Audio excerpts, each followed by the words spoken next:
The University of Miami Law School Entertainment Arts and Sports Law program presents the Leadership Gameplan. I'm executive producer and program director Greg Levy, and now over to our host, longtime NFL coordinator, head coach, three-time Grey Cup champion, NCAA champion with the Miami Hurricanes, Miami Law graduate, and now adjunct faculty member, Coach Marc Trestman. I believe that everyone can lead, no matter who you are or what you do. I believe, just like quarterbacks, leaders are not born, they are developed. With so many platforms to speak our minds, there are countless ways to lead and impact the lives of others. So how we lead in this accelerating and interconnected world will determine our present and our future. That's why leadership today matters more than ever. Welcome to the Leadership Gameplan, where we go beyond the X's and O's through the unique lens of our accomplished guests. I'm your host, Marc Trestman, and let's get started.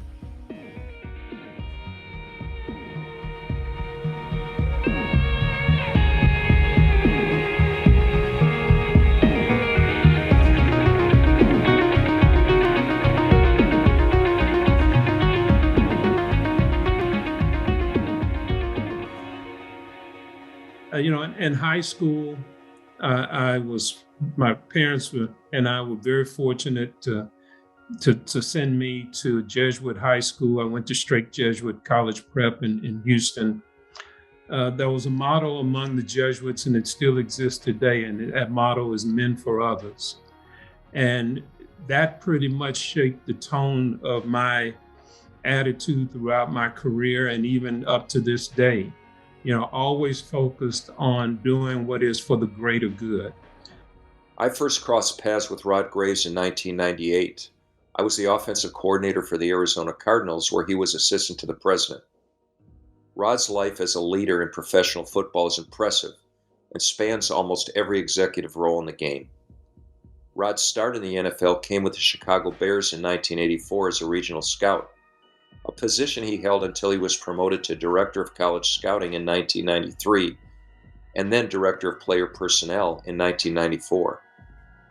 In 1997, Rod joined the Arizona Cardinals as assistant to the president. He was promoted to the position of Vice President of Football Operations in 2003, and then in 2007, after 10 years with the team, Rod became the club's general manager. As the general manager, he led all facets of the Cardinals' football operations. He negotiated contracts, oversaw college and professional scouting, and assisted in salary cap management. Rod was the architect of a Cardinal team that made a Super Bowl appearance in 2008. Following his time in Arizona, Rod joined the New York Jets as Senior Director of Football Administration in 2013, where he spent the next 2 years of his career. His football journey continued in 2015 when he transitioned to the NFL's league office, serving as Senior Vice President of Football Administration for 4 years. Rod's extensive club experience made him the perfect fit for this role, where he was able to effect league-wide change along the way. And then in 2019, Rod became the Executive Director of the Fritz Pollard Alliance, an organization committed to promoting equal opportunity in the NFL through education and resources. Rod is a champion for positive change, and his leadership each day is evident as he strives to achieve this organization's important purpose. Rod Graves' incredible career reflects his lifelong values taught by his parents, that of hard work, service to others, and a career path with love for the NFL, and a mission for a more diverse and inclusive league at every level. Please welcome my friend, Rod Graves, to the podcast. Rod, thank you so much for taking the time out of what I know is a really very busy schedule as the Executive Director of the Fritz Pollard Alliance. For you to be with us today is just awesome. We're grateful to have you here, and welcome. Thank you, Marc. Always a pleasure to be with you and your guest. And so I've been looking forward to this moment. Yeah, we've had to spend some time together, and you've helped with our time at the law school as well. And we've reconnected along the way, and we'll talk about that as we move forward. I want to start today with how we normally start our podcast with our guests, and that is to define how you see leadership. And what we found is everybody sees it a little bit different. So, what is leadership to you? How do you define it? Mark, it's an interesting question, and one that, I could probably go on for a number of minutes on, but I'll try to be succinct. I think in order to provide good leadership, one has to be able to identify and harness the information that he needs to make a decision, him or her. Number two, they've got to be able to articulate a plan based on that information. And then three, they've got to be able to do it in a timely fashion. And then whatever course they outline has to advance the interest of the organization. And to me, that capsulizes leadership. And that certainly tends to lead us toward communication, which, I've always thought as a football coach is one of the top 2 or 3 reasons why you win or lose a game. You didn't get the personnel grouping, you didn't get the call, you missed the audible. And certainly as it relates to leadership and from your point of view, certainly critical, clear communication seems to be, at the top of almost everybody's list. I wanted to kind of segue just for a minute into how you've seen leadership. You've been in the NFL, most of your life, almost 40 years of your life has been spent in the National Football League or even longer around it, with your father's career. And we'll talk about that in a minute. But have you seen leadership change over the years, at the coaching level, at the league level? What's it like now? And what was it like when you got in, if you could make some comparisons? Mark, it has changed. It has changed to a degree.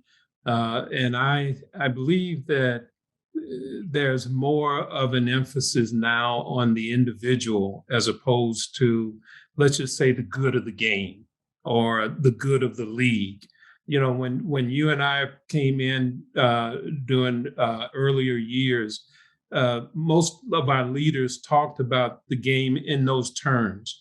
What's good for our team, what's good for the leadership or the league, and what's good for the game. I think now we're more focused on individuals. We see that a lot coming out, particularly when you're dealing with young players today. And I don't know that it's necessarily a bad thing, but it has to be harnessed and focused in the right way.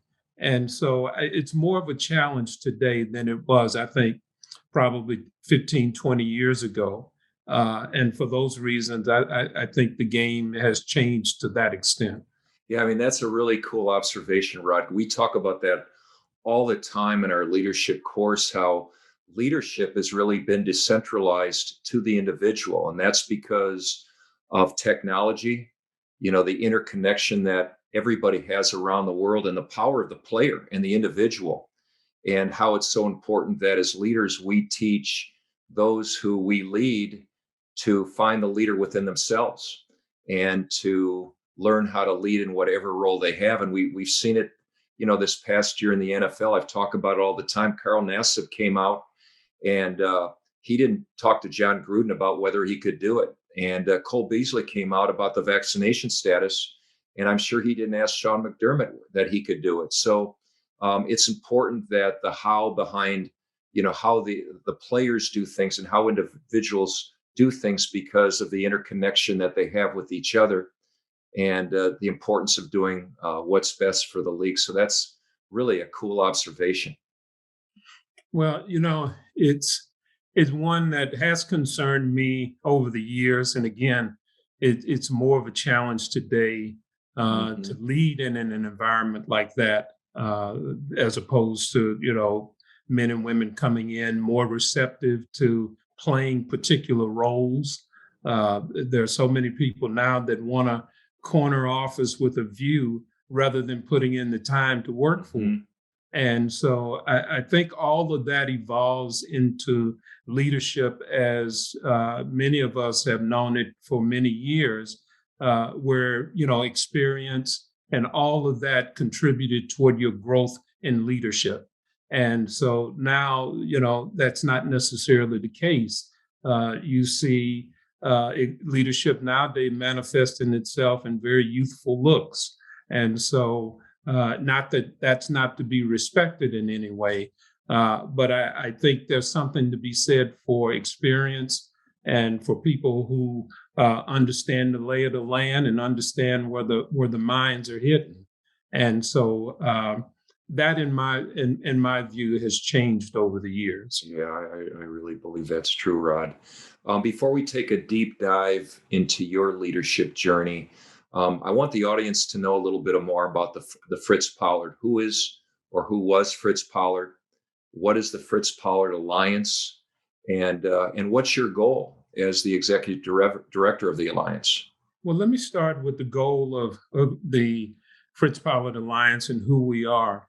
We are focused on opportunities for men and women of color and other minorities within the National Football League. We are obsessed with making sure that processes are fair, open, and competitive when it comes to job opportunities. We focus on preparation of men and women so that they are better prepared for these opportunities when they arise. That is essentially our mission. And we've been focused in that area. We've been around for probably about 17, 18 years now.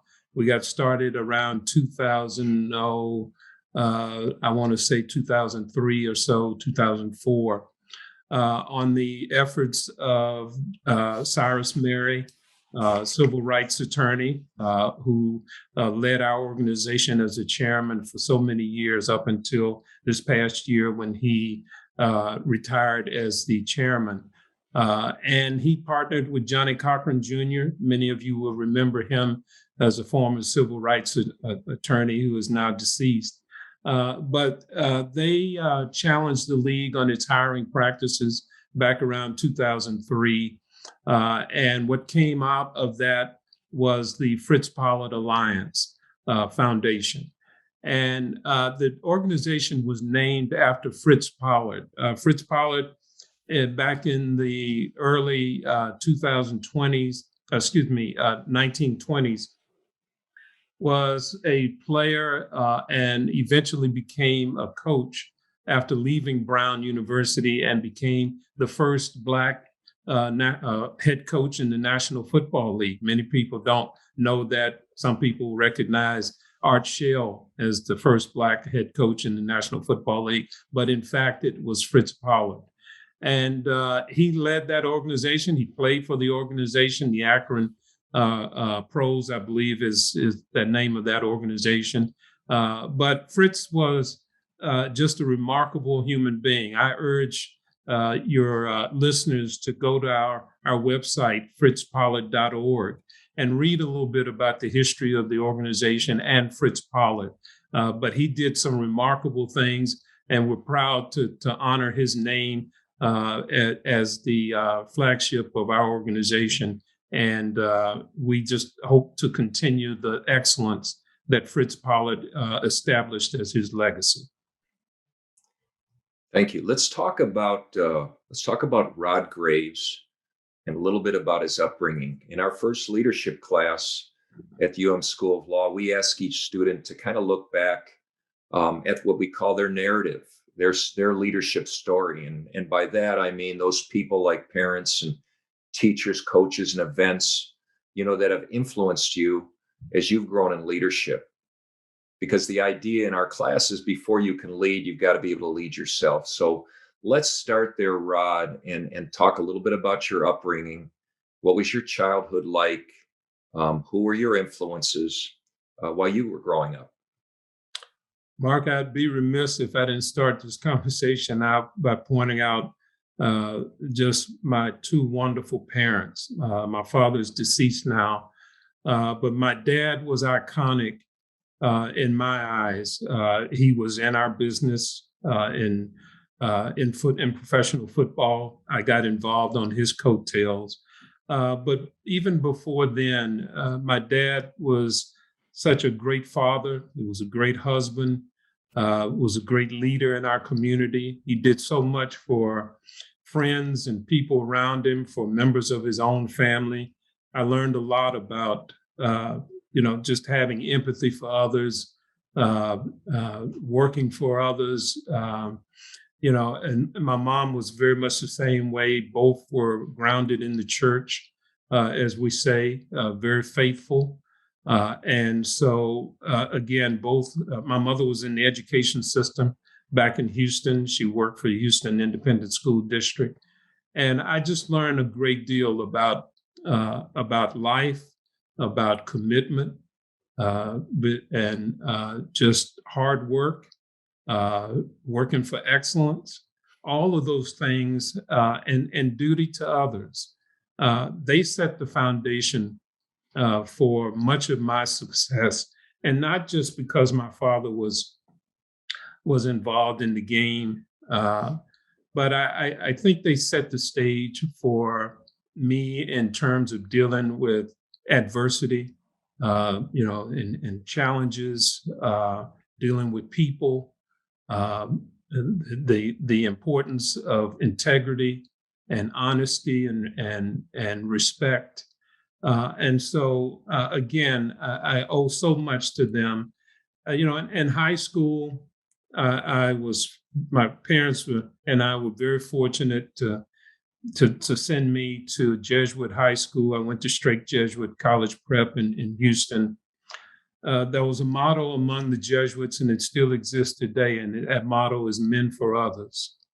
And that pretty much shaped the tone of my attitude throughout my career and even up to this day. Always focused on doing what is for the greater good. And so I'm so appreciative for opportunities like that. There are numerous individuals along the way that have influenced me, and both positively and in some cases have pointed out to me demonstratively ways not to do things. And so, it's been a learning a cycle and educational experience all along the way, Mark, and I've been very, very grateful for it. If you wouldn't mind, Rod, talk a little bit about adversity. It's the one scenario that in life I talk about it all the time. There's going to be the inevitability of adversity somehow, some way along the way. And obviously you've created a real platform for core values that you just expressed, but just give us an example of your thoughts on adversity and how you've handled it throughout your career, because like all of us in football, we've had these perceptual successes, but we've also had, what appears to be failures or adversity, whether it's losing a game, having a losing season, losing our jobs. How have you handled it along the way? Well, the unique thing about professional football is that, it's not so unique, I should say, but it is nonetheless a team sport. And you have to understand that even in spite of your efforts, we're largely dependent on everyone and the contribution and devotion that they give toward that same effort. And so sometimes you come up on the short end of the stick. But outside of that, I would just say, in professional football or any sports league, we're going to have ups and downs. Not many of us go through the pinnacle of a career, reach the pinnacle of a career with the same club. I don't care how high you've reached that a point. At some point, it's going to be a downturn, and sometimes you get caught up in that. And so, yes, I've been fired a few times, but the thing I've learned from my experience growing up at home was that you get yourself up, you wipe the blood from your mouth, and you get ready for the next opportunity. And so, it's pretty much been my attitude all along the way. Unfortunately, I've gone through a divorce, but even with all of those challenges, Mark, I've come out on the other side in what I believe has been a much better position.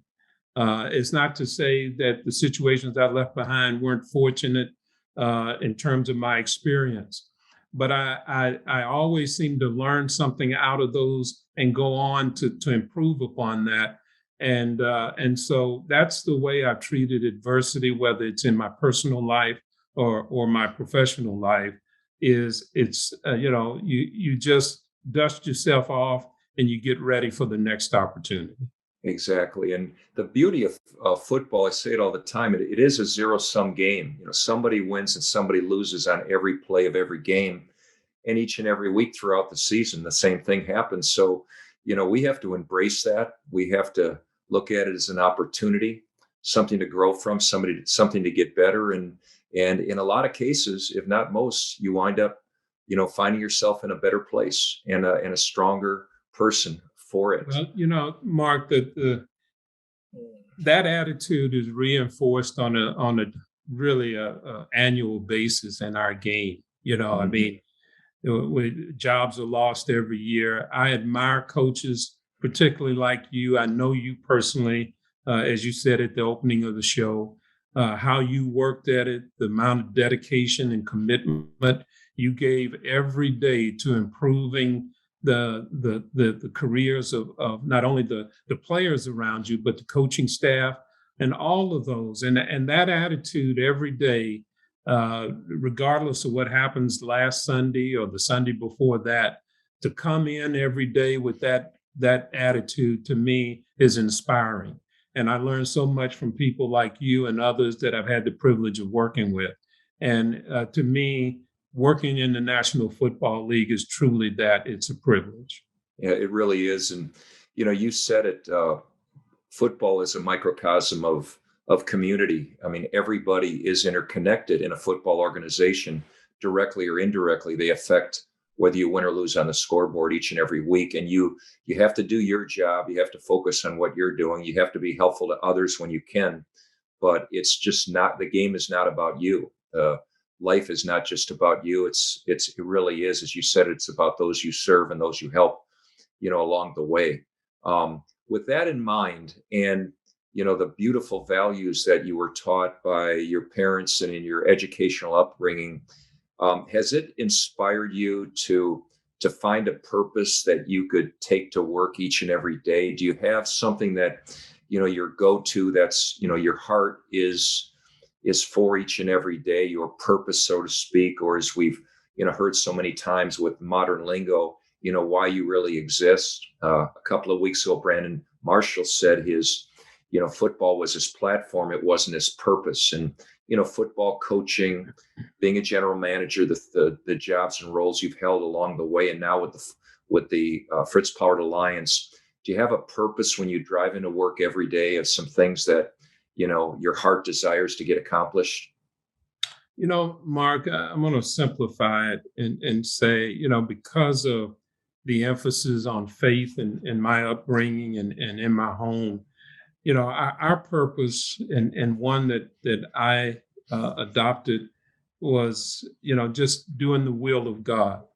Every day you just want to serve God's purpose. So I, as I'm driving to work or, wherever I might be, about to face a challenging situation, I just want the will of God to come through my actions. I ask God to use me, to help me with my words, to help me with my actions. That puts me in a mindset that now it's off of me and I'm trusting God to really deliver the outcome that he expects of me. And so, outside of that, I would say one of the biggest influences in my life was really one of the advices that my father gave me, Mark. And it was really to not so much focus on what I wanted out of a situation, but just to give my very best, to just go in every day, assess the situation, give it your all, give it your best, and then let God take care of the rest of it. And it almost seems corny to some to have that kind of attitude. But people asked me early on, did I aspire to be a general manager? Did I aspire to be vice president of football operations or senior VP at the league? I never entered the door at any one of those situations aspiring for those positions. I just let my hard work, my commitment to the organization and trying to advance the organization, all of that, and really serving the person above me. I always wanted to put that person in a better position. And it always seems like that attitude worked to my advantage. And, whenever there was a change, I was always viewed in a favorable light, for an opportunity. Yeah, I totally agree with you. I went through a lot of my life before I really found some transformation and found my way. I drifted in the wind, and it was always about me. It was always about, how many points, red zone scores, statistics, title, monetary compensation. And then I look back and there was no happiness in it.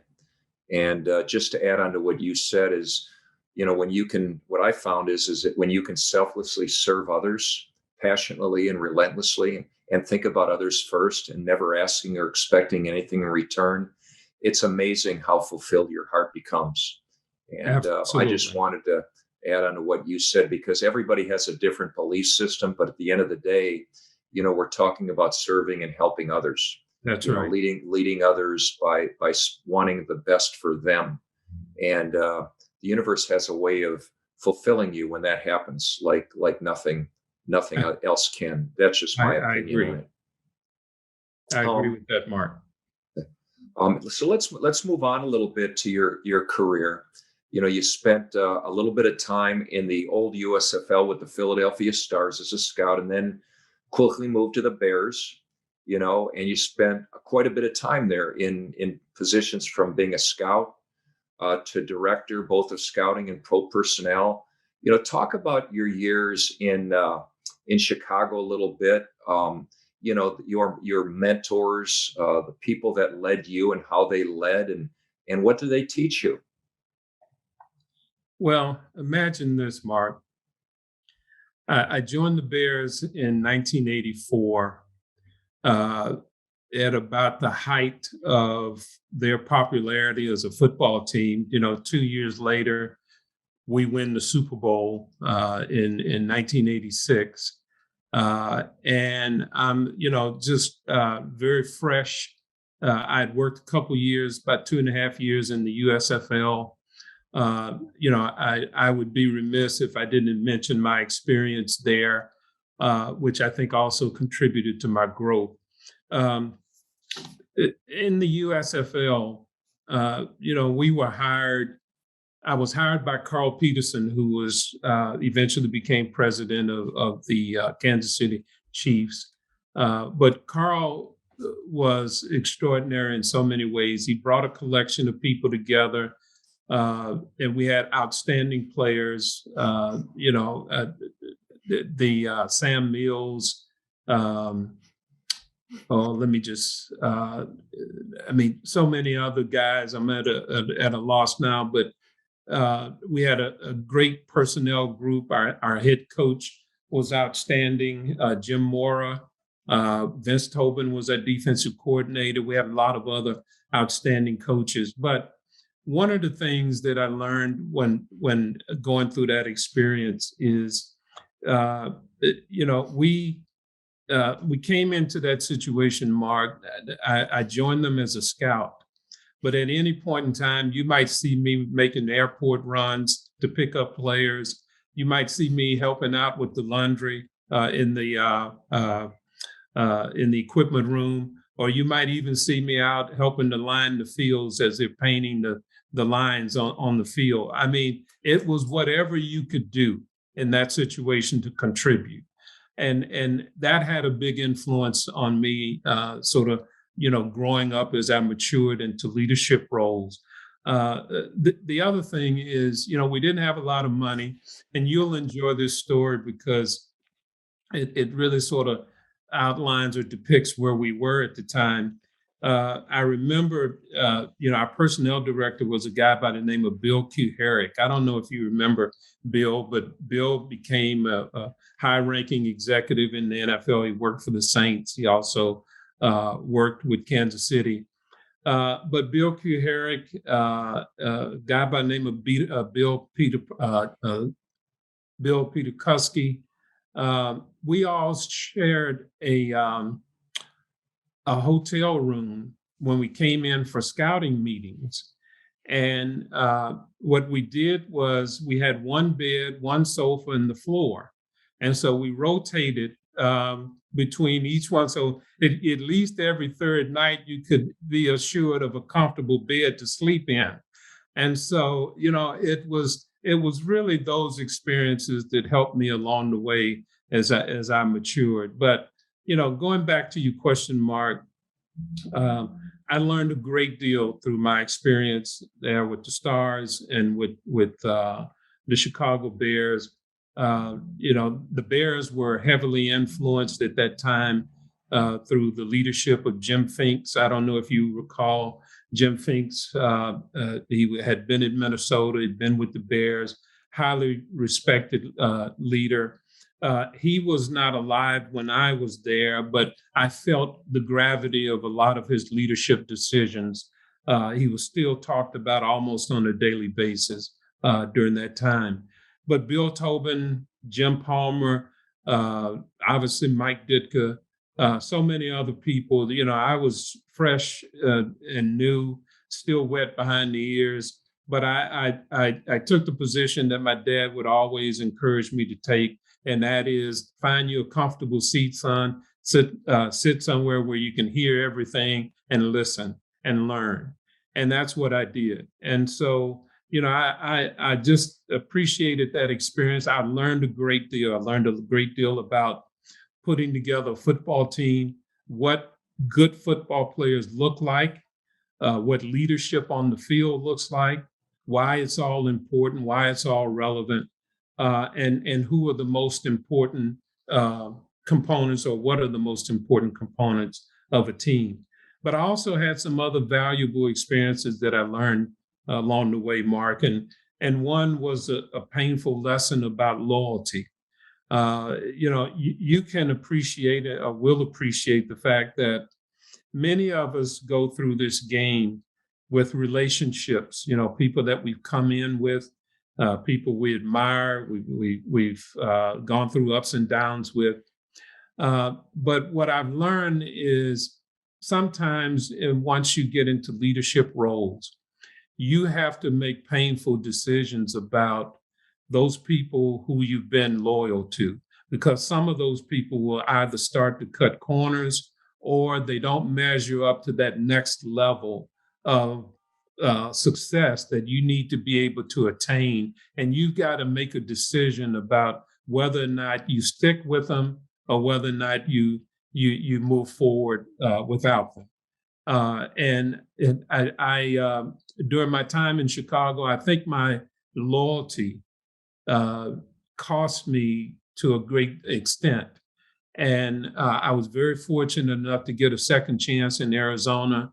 And my leadership style at that point was very different than it was when I was back in Chicago. And you want to hit on that for a minute, the changes in you from one step to the next, because that's where we're going to lead. We're going to Arizona here. You want to talk a little bit about it? Well, sure. I mean, again, I think you've got to be able to assess what your priorities are as a leader, and who you should be devoting your focus on with respect to the requirements, expectations, and all of that. It's no question it always should go to the organization.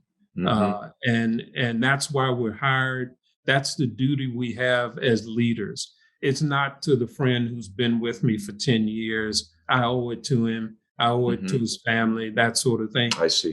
Mark, you've been in those situations. Sure. You've been in, and it's tough. And so I think when you get that opportunity, like you and I have had to go into an organization maybe as a second chance, and you learn from those previous experiences, and you have to say to yourself, what are the standards that I'm going to set, and make those standards clear to everyone. And when people start to cut corners, or when things don't go quite right in terms of expectations or experience, then you've got to make decisions, and those decisions have to be known to everyone. Yeah. That you will apply them equally among all, and that was the kind of leadership that I exerted when I was in Arizona. I tried to be clear. I tried to set expectations. We were very methodical. We focused on those areas that needed to be done. We tried to eliminate waste. We tried to be as efficient as we possibly could in our processes and financially. We tried our best to reshape that organization and to making decisions that made sense. And I think certainly our ownership appreciated it.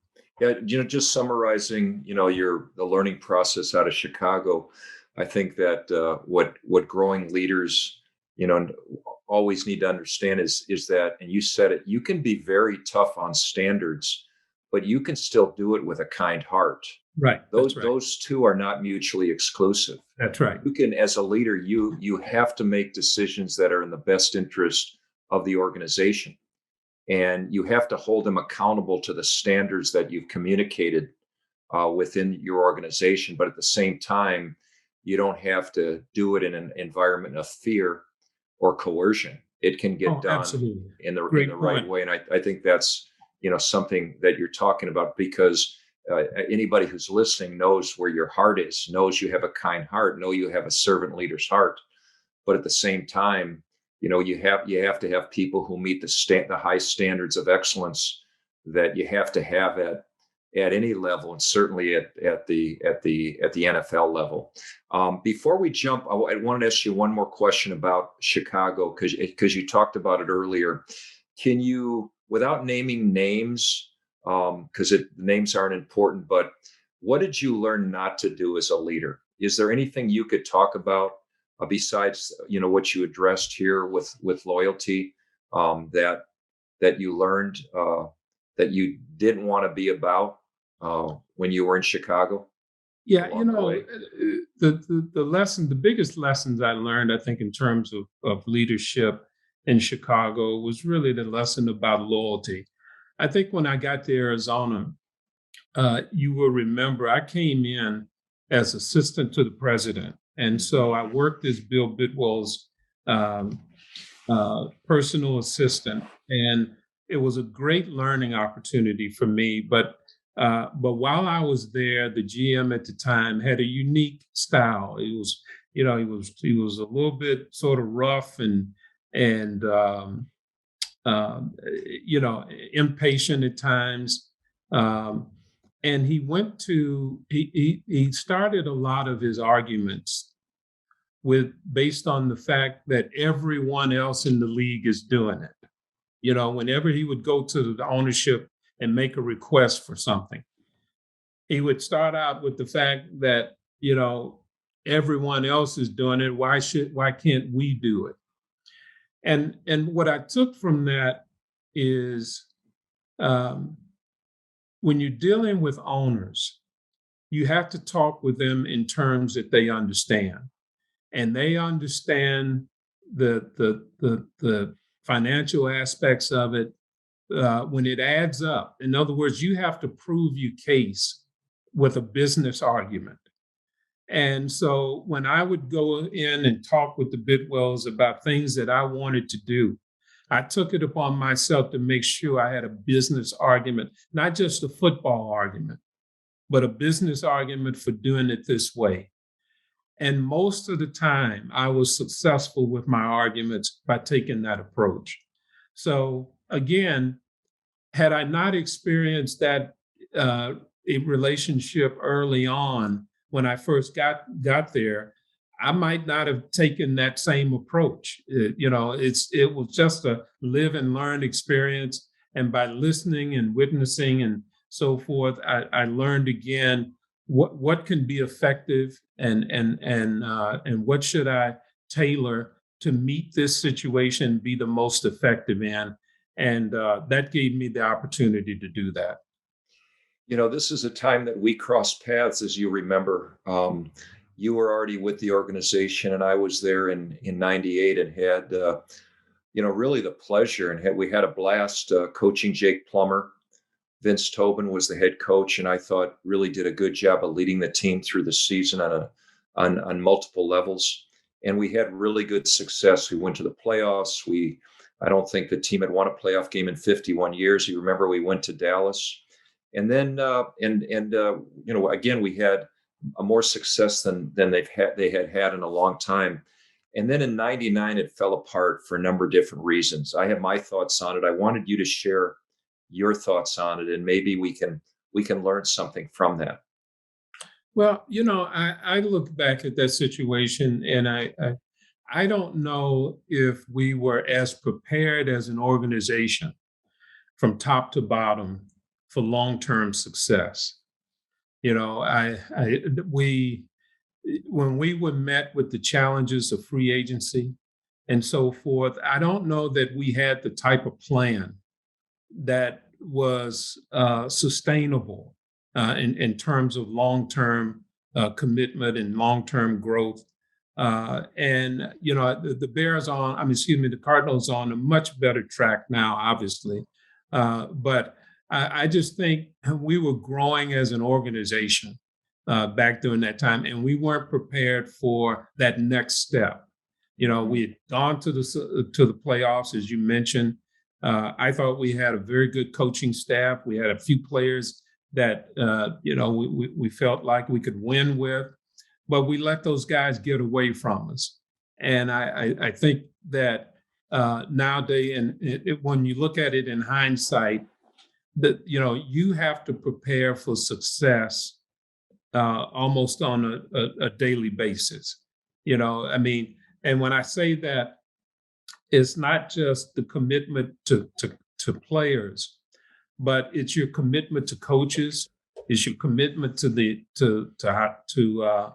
executives that have helped you get there. You're not going to be able to keep everyone, but I do believe that there should be a commitment to your core players and your core leaders, core coaches, and things like that. That continuity, Mark, is so important in sustaining an organization. And I think that's where we failed the group in that sense, that we didn't have a plan for that long-term commitment. Yeah, that's excellent. And I'll give you a coaching perspective of it because, I was part of the problem. I think that in winning the way we did, I think the organization, I know I lost my humility. I made it about me because I was calling the plays because Jake Plummer was playing well. And I don't think, I was the only one who had the disease in my sphere of influence. I think others had it. We didn't. We lost some players to free agency, but I think we didn't know how to win. We didn't know how to stay humble in success and realize that the reason why we got there is because of what we talked about earlier in the day, that every piece of the team, every part of the organization is interconnected directly or indirectly to what we were able to accomplish. And I think we lost sight of that both individually and collectively. And as I look back on my narrative, I really grew from that experience because, I made it about me. And I think that happens a lot sometimes when we win, we get caught up in, how we see our success and we lose sight of all the different pieces of the puzzle. And I hate to call them pieces because these are human beings working their tails off, to try to help you win on multiple levels. So, that was a great learning experience for me. And as a result, I think when you lose your humility, you lose a lot of other things along the way. And eventually, I know I lost my job, and I think I was part of the problem. Well, Mark, it's hard for me to imagine that you were the main problem. it's not unusual that someone like you would step up and offer that, but I would say we had many other issues. No doubt. And you brought some of them up, and I'm not saying I was the main problem, but Yeah. I know that as a human being and as a coach for the Arizona Cardinals, that I learned that, there's so much more to it than the play caller or the quarterback. There's everything from, the person who cleans the locker room to who leaves last during the course of the day. That's all. Well, you mentioned, Mark, if pardon the interruption. No, go ahead. You mentioned the fact that, this was the first time we had been in the playoffs, I don't know in how many years. And so I would say a number of the people who were part of the organization had never experienced being in the playoffs before. So that's right. We didn't know how to win. We didn't know how to handle winning. When you talk about culture, when you talk about, acting like you've been there, we had no former experience with that. Yeah. And so that just was a hard lesson for all of us. It took us a while to rebound from that. That's right. And so, it's just one of those things you live and learn. You hope you're better at it the next time you get an opportunity, if you're fortunate enough to have one. So let's talk about the rebound, because you were right. You came there as assistant to the president. You moved to vice president of football ops, and then to GM. Can you talk about that movement from one position to the other, and how your roles changed, and what you learned from them along the way? Well, I can't say enough about the Bidwells back during that time period, Mark, and especially my relationship with Bill Bidwell, and then later with Michael Bidwell.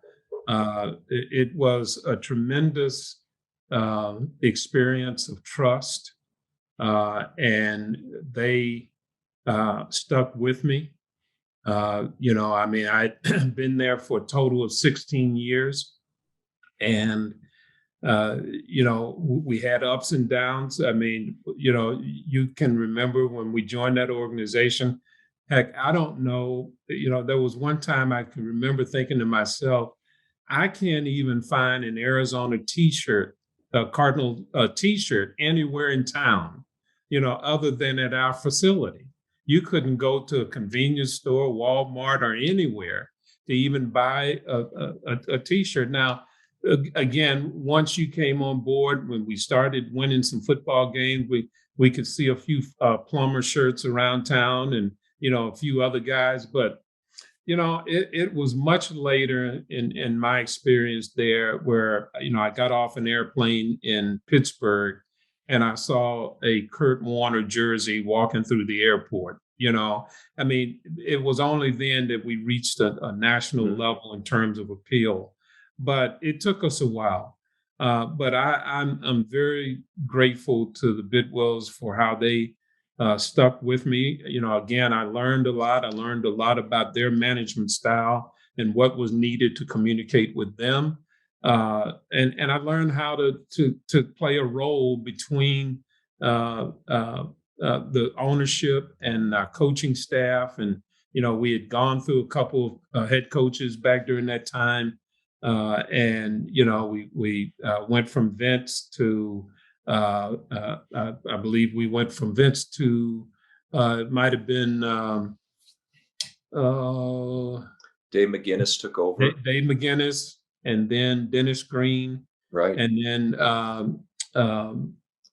Ken Wisenhunt. Yeah, and so I was able to sort of endure through all of those changes, and that doesn't happen very often. No, it says a lot about who you are. Well, I appreciate it, but it's also says a lot about ownership and the faith and trust that they had in me, Mark. And so, we saw ourselves eventually worked our way to a Super Bowl appearance in 2008, which was a great moment. A lot had changed about our organization at that time. We were focused differently. I thought we were surrounded with some outstanding people. My leadership style had changed quite a bit, and some of it, as I look back on it, I think certainly contributed to the success that we had. And then there are aspects of it that I think contributed to my demise. But all in all, I was very, very fortunate to be surrounded by outstanding people, and just watching those individuals work was really a great experience. So if we could, Rod, can we talk about that a little bit? We talk in our class, we have a whole segment of our class, what do you want your locker room to look like? And that could be your office, where your business, whatever it is.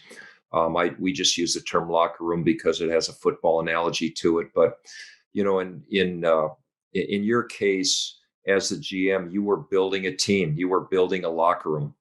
Can you talk about the things that went into doing that, and the values you were looking for in the building each day? And you kind of said it, there were reasons why you had success and worked your way to a Super Bowl, and there's reasons why, as you put it, led to your demise. Would you mind sharing a little bit on both sides of that equation?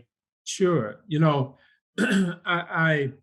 Mark, as you very well know, as you ascend into higher positions of leadership, you really are drawn away from the things that you're most comfortable with. In your situation, you have been a coordinator. You've had your hand on working the offense and working with quarterbacks. That's your expertise, and you've been excellent at it. But as you become a head coach and are more concerned with expanded areas of the organization, you're pulled away from the day-to-day duties in that area. And so you have to rely on others for that minutia and that detail to make sure that all of the things that are critically important are still being hit on. And so with me, back during that period, I started to focus on what I described as a core philosophy. In other words, I just wanted to focus my attention on maybe 4 or 5 individuals, 4 or 5 individuals, Mark, who basically shared the same beliefs that I have about leadership, about values, and then let those people govern the areas that need to be covered with respect to football operations. And realizing that I can't be present in all of those situations. So it's that immediate leadership group, your lieutenants, if you will, your inner circle, that have to be able to share the same values you have and be able to execute in the manner that you would prefer that they execute. You have to depend on them. And so as I grew and more concerned about the overall operations of the Cardinals, I was less involved in player personnel, and so that was what got me there. I was when you strip when you tore away my coat and my shirt and all that, at the end of the day, I was a scout, and so, but I was doing less work in that area. And so now I'm in finance meetings, I'm in marketing meetings, I'm doing other things that general managers tend to do, but less involved in player personnel issues. And so I had an outstanding staff, which I was very, very fortunate enough to accumulate, and they were part of my core group. Steve Kime, who is now the general manager there, Uh, uh, he was there with the group. Trying to think of the general manager now at Tampa. He was part of our group. Um, Mm-hmm. And then John Idzik, who eventually became general manager at the Jets, he was part of. So, I had three general managers of guys who became general managers in that group. And, just an outstanding leadership team. And I depended a lot on them. But like anything else, that when you're separated from the area that you're most comfortable with, it tends to gnaw at you a little bit. And when it came down to those most critical decisions about personnel, I felt less equipped at that point when making those decisions than I was when I was in the film room studying the players, ranking the players, and not having to leave it up to someone else. So that's what you would do differently if you went back. You would try to get in the weeds a little bit more to be a part of player acquisition and scouting. Yes, I would think so. And Mark, pardon me, and to your guest for the coughing. I had a little bit of a scratchy throat there for a moment. But yeah, I would arrange it differently. And I'm not sure that in that situation, Mark, I could have, to be honest with you, because I had a special relationship with Bill Bidwell and Michael, and they leaned on me heavily for information in many areas. And so, oftentimes, even when I attempted to get out on the road to do his scouting, I would end up being on the phone with them the majority of the time, just talking through issues and maybe wishing that I had been back at the office rather than being on the road. Mm-hmm. Yeah, I want to echo your feelings about Mr. Bidwell and Michael Bidwell. They always treated me and my family with the utmost respect and courtesy, and were never, digging into my business or digging into, what we were doing, on a day-to-day basis. They were, a supporting element, while I was there, and I was always grateful for that.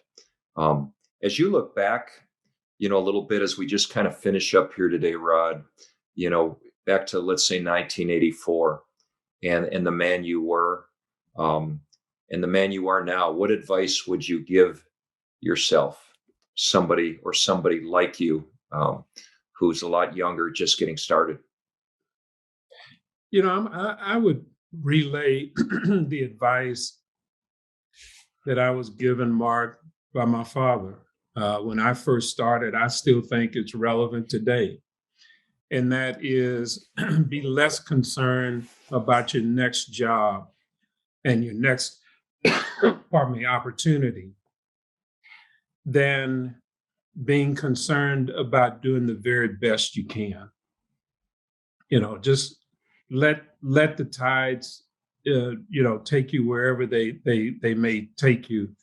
I still think that there's a place and an admiration for hard work, for the things that matter, values. If you're displaying that in the workplace, and you're achieving excellence on a daily basis, those things tend to work out for you in the long run. I still believe that. I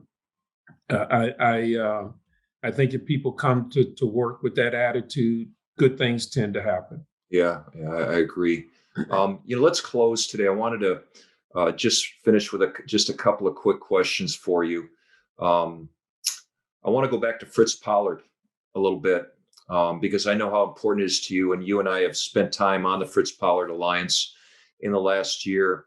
Can you talk about just quickly how you lead daily? Because I'm sure there's some frustrations and challenges that come with this job. And how are you doing with that? We've talked a lot about, in society, the diversity and inclusion issues, social injustice that's going on. How do you work through that, on a daily basis, and get yourself up every day to go at a job that, looking at from the outside in, it does not appear to be an easy one. No, it's not an easy job, Mark, but I tell you what keeps me motivated are people like you and others who I've had the privilege of working with, standing on the sidelines with, understanding the sacrifices that coaches make, that executives make. This is a hard job. It's a hard profession. People say, boy, I'd love to be a part of the NFL in terms of coaching or in terms of working as a scout or whatever it might be. But there are long hours behind these jobs.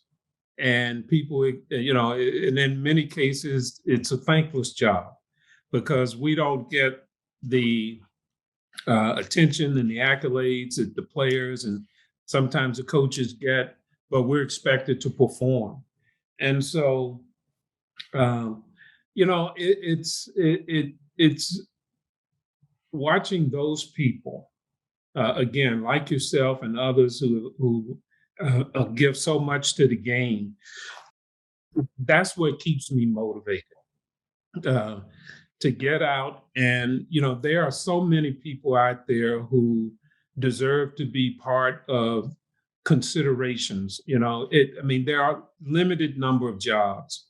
Not everyone's going to be able to get a job in the NFL as a head coach or as a coordinator or quarterback coach or, whatever the position might be, general manager. But I think the league can do a much better job in the consideration of individuals who deserve consideration. I think we can expand that list. And I think that the league, it's been proven that we have not done as good a job as we should when it comes to people of color. And so that's part of my motivation, is to ensure that we're more fair, that opportunities are open, and that they're competitive. We're not asking for someone to be named to a position just because they're a person of color. But we're asking that the process be fair, open, and competitive. And whenever you alleviate that scenario, then to me, it's an unfair league otherwise. And I think that is something that the league is better than that. I love the National Football League, as you do, Mark. And there are so many good things we can point to about the league. But I think on the issue of hiring, this is one area we've got to work harder to get better at. And for me, I think that the door is open for us to come to the table and develop a better system, a system that is more equitable. And this is not an issue that's embraced by individuals of color. I've had numerous other people, including yourselves, jump right in with us and help to develop coaches, help to put them in scenarios where they're better informed, where they're better equipped to handle interviews and all of that. You participated with me along with a number of other coaches. So, there are good people out there who want this league to perform better and to be at the forefront of the industry. And I appreciate that. And that's what keeps us going. Yeah, I totally agree. I think anybody with an open mind, with a clear vision, can see that the NFL will be a better place when it's more inclusive, not just, at the coaching level, but the executive level and ownership level as well. Rod, let's finish with some quick hitters. Okay, just to see another side of you. And I know you're completing your master's in law and corporate compliance and so forth. So I don't want you to answer the question, what are you reading right now that's relatable to the course? But is there anything you're reading around right now that you would share with us? Mark, I'm a big fan of Tony Evans, a minister out of Dallas, and I've just started one of his books that was given to me actually by Troy Vincent at the league office.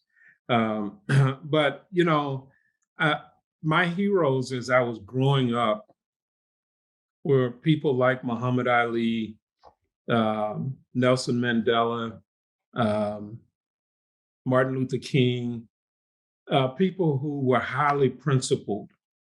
And, I love going back and reading over essays and memoirs of Martin Luther King. So impressed with his thoughts and his beliefs and his moral convictions. Most recently was reading one of his essays. I think it was called "A Letter from a Birmingham Jail," and so it's just what's interesting to me about reading information and documents and memoirs from that period is how frightening it is sometimes to know that in some cases attitudes haven't changed as much as we thought they had. And so it's always interesting. I was listening to a speech given by Barbara Jordan, who spoke at the Democratic National Convention years ago. I can't remember if that was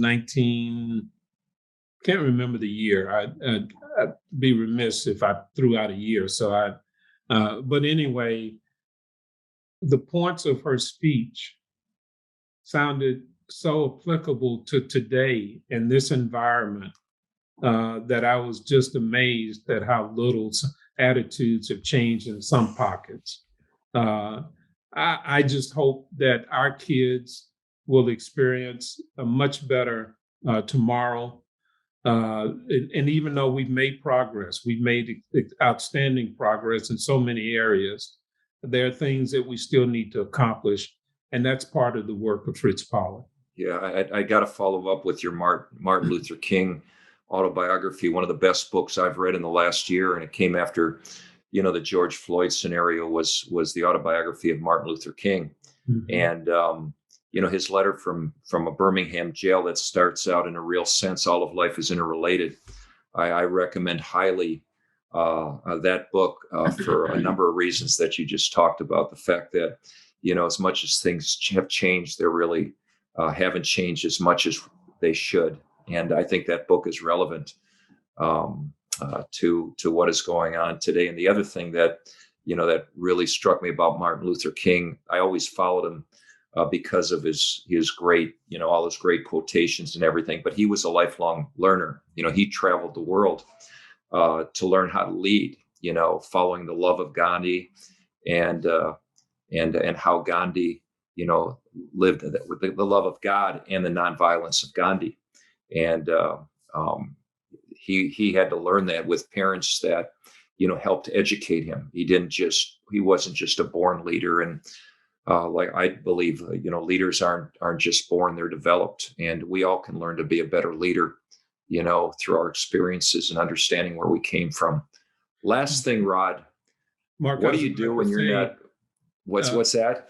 Oh, I was about to say, you'll remember a line from that book when Martin Luther King wrote that we're all caught up in an inescapable network of mutuality. That's right. Tied to a single garment of destiny. Destiny, exactly right. It happens to be one of us directly affects us all indirectly. Yeah, exactly. I used that quote. I think I used it with the Alliance, but it's my favorite quote, and I'm glad to hear it's a quote of yours. We're all interrelated.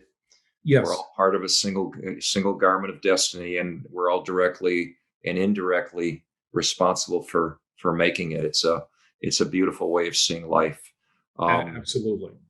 Last thing, what do you do in your free time when you're not caught up in this, unbelievable net of issues that you deal with each and every day at Fritz Pollard? Well, first of all, my wife would laugh at the notion of free time. And Mark, I'm one of those people that is accused of not getting enough sleep and certainly being a workaholic.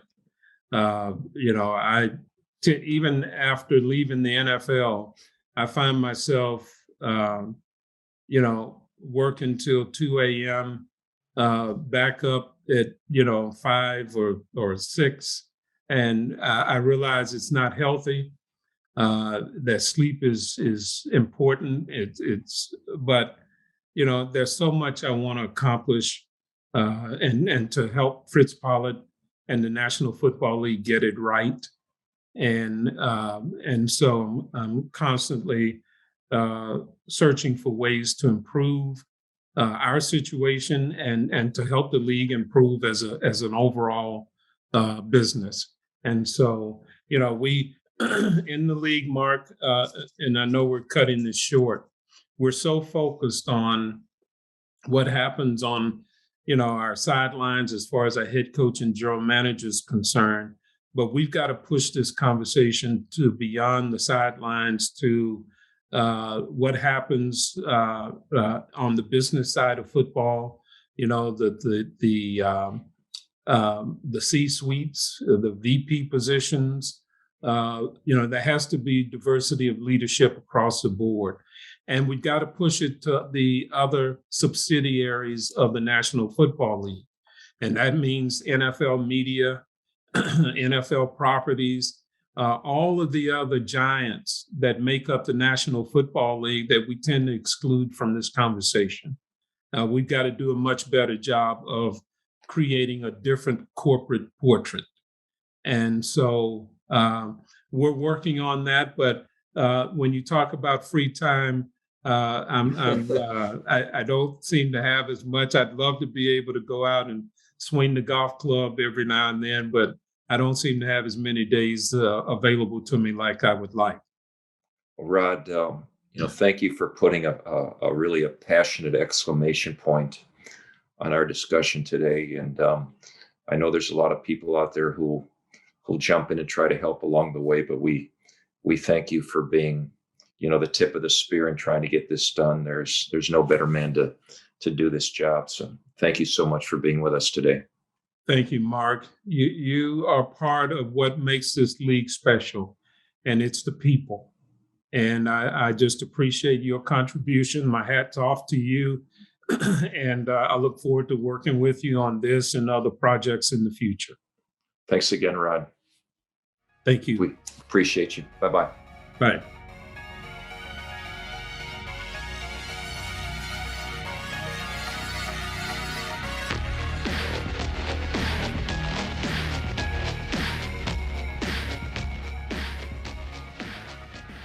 Thanks go out to our executive producer, Greg Levy, Associate Dean and Director of the Entertainment, Arts, and Sports Law Program at the University of Miami School of Law. I want to also thank our engineer and editor, Christopher Elzadi, our theme music from Calyptra, and special acknowledgement to our research assistant, Nick Rossi, a fellow attorney and student who's done a great job in our preparation.